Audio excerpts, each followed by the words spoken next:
ഓം നമോ നാരായണായ.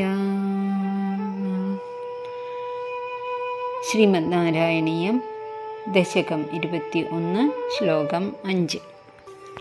ഇളാവൃതത്തിൻ്റെ നേരെ വടക്കുഭാഗത്ത് അതിമനോഹരമായ രമ്യകം എന്ന രമ്യമായിട്ടുള്ള സുന്ദരമായിട്ടുള്ള ഒരു ഭൂമണ്ഡലം ഉണ്ട്. അതിൻ്റെ നാഥൻ വൈവസ്വത മനുവാണ്. ആരാധനാമൂർത്തിയാവട്ടെ മത്സ്യരൂപിയായിട്ടുള്ള ഭഗവാനാണ്. എല്ലാവരെയും സംരക്ഷിക്കുക എന്നതാണ് ഭാവം. സകല ചരാചരങ്ങളെയും സംരക്ഷിക്കുന്നതാണ് മത്സ്യാവതാരം. ശ്ലോകം നോക്കാം. രമ്യേ ഹി ഉദീചി ഖലു രമ്യകനാംനി വർഷേ തദ് വർഷനാഥമനുവർയ സപര്യമാണം ഭക്തൈകവത്സലം അമത്സരഹൃത്സുഭാന്തം മത്സ്യാകൃതിം ഭുവനനാഥ ഭജേ ഭവന്തം.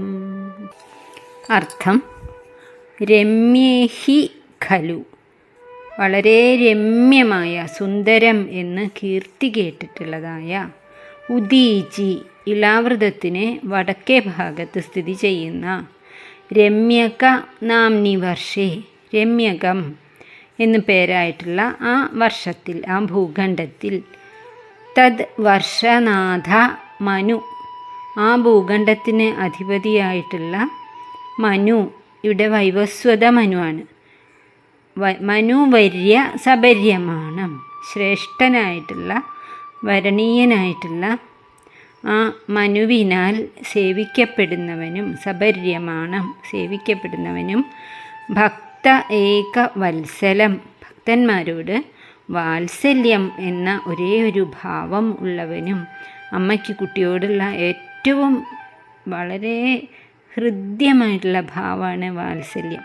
അതുപോലെ തന്നെയാണ് ഭക്തന്മാരോട് ഭഗവാനും ഉള്ള ഭാവം, വാത്സല്യം. ഭക്തൈക വത്സലം. ആ മത്സര ഹൃത്സു, അത് വളരെ പ്രധാനപ്പെട്ട വാക്കാണ്. ആരുടെ ഹൃത്സു, ഹൃദയങ്ങളിൽ ആ ഭഗവാൻ ഉണ്ടാവുക? ആ മത്സരം, മാത്സര്യം ഇല്ലാത്ത ഹൃദയങ്ങളിൽ. ഭാന്തം, അവിടെയാണ് ഭഗവാന്റെ ഇരിപ്പിടം, അവിടെയാണ് ഭഗവാൻ ശോഭിക്കുക. മത്സ്യാകൃതിം ഭവന്തം ഭജേ, മത്സ്യാകൃതിയായിട്ടുള്ള, മത്സ്യ അവതാരമെടുത്തിട്ടുള്ള ഭഗവാനെ അവിടത്തെ ഞാൻ ഭജിക്കുന്നു.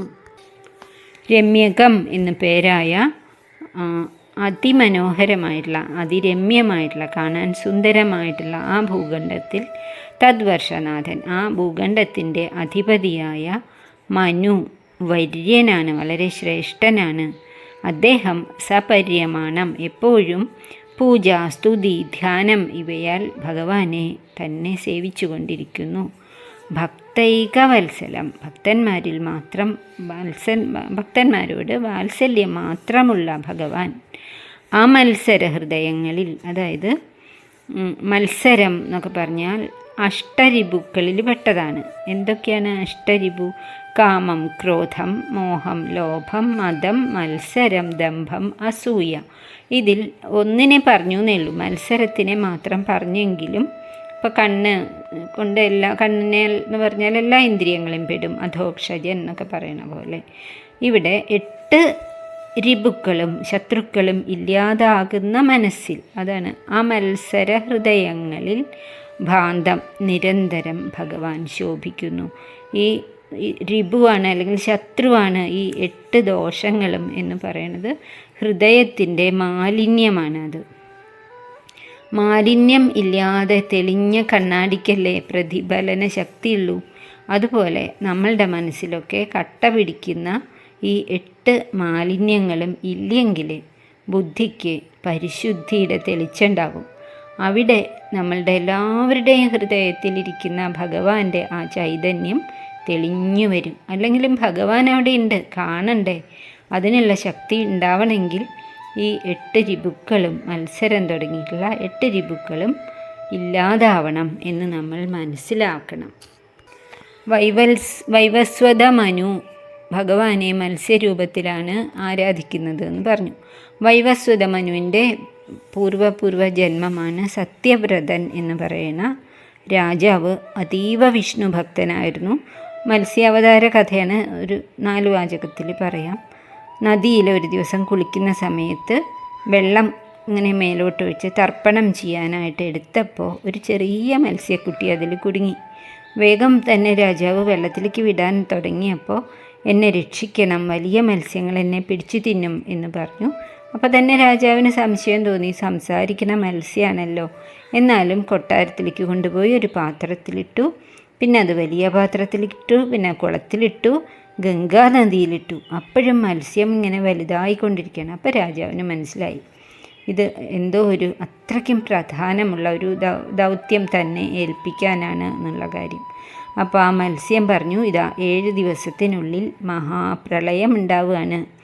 അങ്ങ് വലിയൊരു തോണി ഉണ്ടാക്കണം, സപ്തർഷികളെ കയറ്റണം, അങ്ങും കയറണം, സകല ജീവജാലങ്ങളുടെയൊക്കെ ബീജങ്ങളെ അതിൽ സംഭരിക്കണം.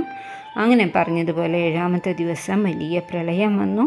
സകല ജീവരാശികളും നശിച്ചു. പക്ഷേ സത്യവ്രതൻ അദ്ദേഹത്തിനെ ഏൽപ്പിച്ചതുപോലെ സകല ബീജങ്ങളും അതിലെടുത്തു വച്ചിട്ടുണ്ടായിരുന്നു. അങ്ങനെ ആ തോണി ഇങ്ങനെ വെള്ളത്തിൽ കൂടെ ആടി ഒലയുമ്പോൾ ഭഗവാൻ വീണ്ടും മത്സ്യരൂപത്തിൽ വന്നു. ഒരു കൊമ്പും ഉണ്ടായിരുന്നു. അപ്പോൾ ആ കൊമ്പുമ്പിൽ ഈ തോണിയെ ബന്ധിച്ച് ഹിമാലയ സാനുക്കളിൽ എത്തിച്ചു എന്നാണ്. അങ്ങനെ സത്യവ്രതനെയും സപ്തർഷിമാരെയും ഈ സസ്യലതകളുടെയൊക്കെ ജീവജാലങ്ങളുടെയൊക്കെ സൂക്ഷ്മരൂപത്തെയും അങ്ങനെ രക്ഷിച്ചു എന്നാണ് കഥ. ആ മത്സ്യരൂപിയായ ഭഗവാനെ തന്നെ കാത്ത് രക്ഷിച്ചു കൊണ്ടിരിക്കുന്ന, നമ്മളെല്ലാവരെയും രക്ഷിച്ചു കൊണ്ടിരിക്കുന്ന ആ ഭഗവാനെയാണ് രമ്യക വർഷത്തിൽ വൈവസ്വത മനു ഭജിച്ചു കൊണ്ടിരിക്കുന്നത്. ഞാനും അങ്ങയെ തന്നെ ആ രൂപത്തിൽ ഭജിക്കുന്നു. ശ്ലോകം ഒന്നും കൂടി നോക്കാം. രമ്യേഹി ഉദീജി ഖലു രമ്യകനാംനി വർഷേ തദ് വർഷനാഥം മനു വർയ സപര്യമാണം ഭക്തൈകവത്സലം അമത്സരഹൃത്സുഭാന്തം മത്സ്യാകൃതിം ഭുവനനാഥ